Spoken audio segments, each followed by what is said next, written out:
Perkenalkan, nama saya Nur Alisa, NIM 2030 10 20 20 12, Prodi Pendidikan Bahasa Sastra Indonesia dan Daerah, mata kuliah Pengantar Ilmu Sastra. Nah, di sini saya akan menyampaikan dan mempresentasikan tentang bab 1, yaitu Sastra dan Ilmu Sastra. Langsung saja akan saya sampaikan materinya sebagai berikut. A. Pengertian dan cabang ilmu sastra. Ilmu sastra merupakan ilmu yang menyelidiki karya sastra beserta gejala yang menyertainya secara ilmiah. Di samping teks karya sastra, juga semua peristiwa dan fakta-fakta sosial yang berkaitan dengan keberadaan karya sastra, pengarang, pembaca, lembaga penerbitan, media massa, dan sebagainya juga menjadi objek penyelidikan. Tidak lupa semua hasil-hasil kritik, apresiasi, resepsi yang dihasilkan oleh kritikus, oleh apresiator atau pembacanya dapat menjadi objek penyelidikan ilmu sastra. Sebagai kegiatan ilmiah, ilmu sastra tentu memiliki seperangkat prinsip dasar yang melandasinya sebagai suatu disiplin keilmuan. Prinsip-prinsip dasar tersebut dapat dijelaskan melalui definisi, objek kajian, cabang-cabang keilmuannya, ruang lingkup, sejarah, dan pendekatan yang digunakan. Penelitian memiliki arti yaitu suatu kegiatan atau proses sistematis untuk memecahkan masalah dengan dukungan data sebagai landasan dalam mengambil kesimpulan. Pengertian itu mengandung dua kata kunci, yaitu sistematis dan bermetode. Sistematis artinya bahwa proses penelitian dilakukan dengan prosedur yang ditetapkan secara tertata atau tersistem. Tersistem artinya urutan kegiatan penelitian haruslah menunjukkan adanya hubungan antara kegiatan yang dilakukan. Sedangkan metode adalah alat yang berfungsi untuk menyederhanakan masalah, sehingga lebih mudah untuk dipecahkan dan dipahami. Berbagai pengertian ilmu sastra telah dirumuskan secara beragam oleh pakar sastra. Ada 8 pengertian yang pernah ada dalam wacana pengetahuan sastra di Indonesia. Salah satu di antaranya sebagai berikut yang berbunyi, dalam pengantar ilmu sastra, teori sastra karya Badrun dikemukakan bahwa ilmu sastra adalah ilmu yang menyelidiki sastra secara ilmiah. Nah, dari semua pengertian di atas, ilmu sastra dapat disimpulkan ke dalam rumusan berikut. Yang pertama, ilmu sastra adalah ilmu yang menyelidiki sastra secara ilmiah. Yang kedua, ilmu sastra adalah ilmu yang menyelidiki karya sastra secara ilmiah.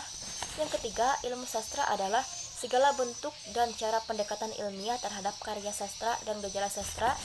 Yang keempat, ilmu sastra adalah sebuah telaah sistematis mengenai sastra. B. Karya sastra. Objek kajian ilmu sastra adalah kehidupan manusia yang sudah ditafsirkan dalam karya sastra.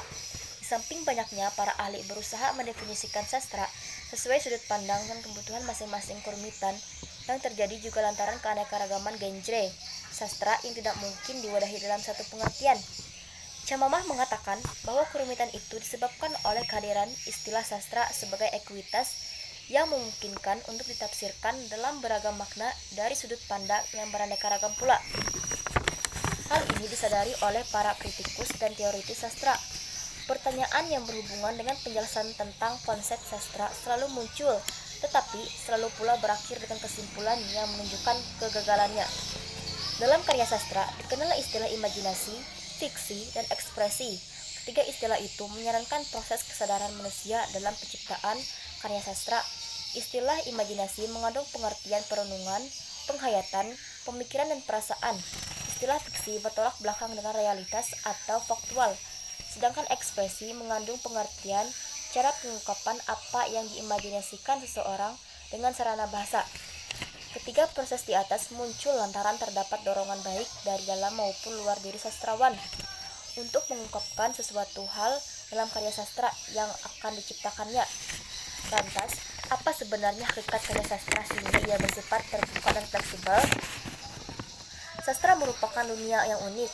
Sastra merupakan dunia fiktif yang memiliki 1000 wajah. Banyaknya wajah yang dimunculkan sastra sebanyak kesadaran manusia yang membacanya. Sastra juga merupakan dunia kemungkinan. Artinya, ketika pembaca berhadapan dengan karya sastra, maka ia berhadapan dengan kemungkinan penafsiran.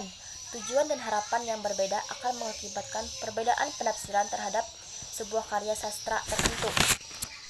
Ruang lingkup kajian ilmu sastra. Ruang lingkup ilmu sastra secara umum meliputi sebagaimana berikut ini. 1. Teori sastra. 2. Sejarah sastra. 3. Kritik sastra. 4. Sastra bandingan. 5. Strukturalisme. 6. Strukturalisme genetik. 7. Semiotik. 8. Sosiologi sastra. 9. Psikologi sastra. 10. Antropologi sastra. 11. Poststrukturalisme. Maka, ruang lingkup ilmu sastra dalam buku ini mencakup beberapa hal sebagai berikut. 1. Teori sastra yang meliputi teori-teori di wilayah strukturalisme dan poststrukturalisme.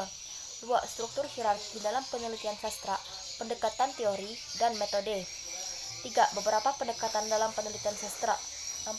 Beberapa alternatif pendekatan sastra multidisipliner seperti analisis framing, analisis wacana kritis, etnografi, analisis sastra, dan semangat zaman. Cukup sekian materi yang dapat saya sampaikan. Kurang lebihnya saya mohon maaf. Wabillahi taufiq wal hidayah. Wassalamualaikum warahmatullahi wabarakatuh.